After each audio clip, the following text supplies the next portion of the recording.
কে জন্মাষ্টমী আমি দুধ দিয়ে গোপুর জন্য নিজে হাতে ক্ষীর বানাবো। তো প্রথমে দুধটাকে আমি ঘি দিয়ে খুব ভালো করে, মানে যেহেতু আমি মাটির কড়াইয়ে করি সেহেতু মাটির কড়াইয়ে ঘি দিয়ে ঘিটাকে ভালো করে জাল করে নিয়েছি। দিয়ে এবার দুধ দেব, দুধটা ফুটে উঠলে তারপর চিনি দেব। আস্তে আস্তে তোমাদেরকে দেখাচ্ছি। দুধটা আমি এমনি সিম করে করে কতটা ঘন করে নিয়েছি। এবার এর মধ্যে তেজপাতা আর চিনি দিয়ে দেবো, তেজপাতা আর চিনি দেবো এর মধ্যে, দিয়ে আবার এটাকে এখনই এটা দুধের কালারটা লাল হয়ে এসছে। এবার এটার মধ্যে তেজপাতা আর চিনি দিয়ে দেবো।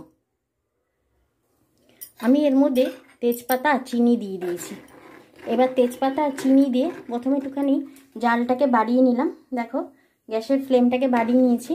এইবারে এটা উবল হয়ে আসে, এই দেখো চিনি দিয়ে দিলাম। এর মধ্যে একটু মিশ্রিও দেবো।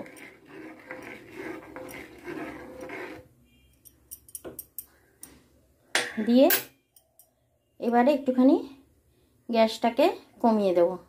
দেখো ক্ষীরটা আমার একদম শুকিয়ে গেছে। এবার আমি এটাকে আরেকটু শুকিয়ে তারপর নামিয়ে নিয়ে তোমাদেরকে দেখাচ্ছি। তাহলে কিভাবে প্রায় আমি 11টায় ক্ষীরটা বসিয়েছিলাম আর এখন প্রায় 12:30, 1.5 ঘন্টা লাগলো আমাকে এইটুকু দুধ টানিয়ে নিয়ে ক্ষীর করতে। এবং এই ক্ষীরটা খেতে এত সুন্দর হয়। এই ক্ষীরটা ঠাকুরকে দিয়ে নাড়ু করার সময় ক্ষীরটা মাখিয়ে দিলে না দারুণ খেতে হয়। বা এই ক্ষীর দিয়ে বাচ্চাদের জন্য যদি সন্দেশ করে রাখো সেটাও খেতে দারুণ। আর এখন কিন্তু এটাকে প্রচণ্ড পরিমাণে নাড়াতে হবে, নাহলে একদম পুরো পোড়া লেগে যাবে। আমি যেরকম করে নাড়াচ্ছি সেইরকম করে নাড়াতে হবে।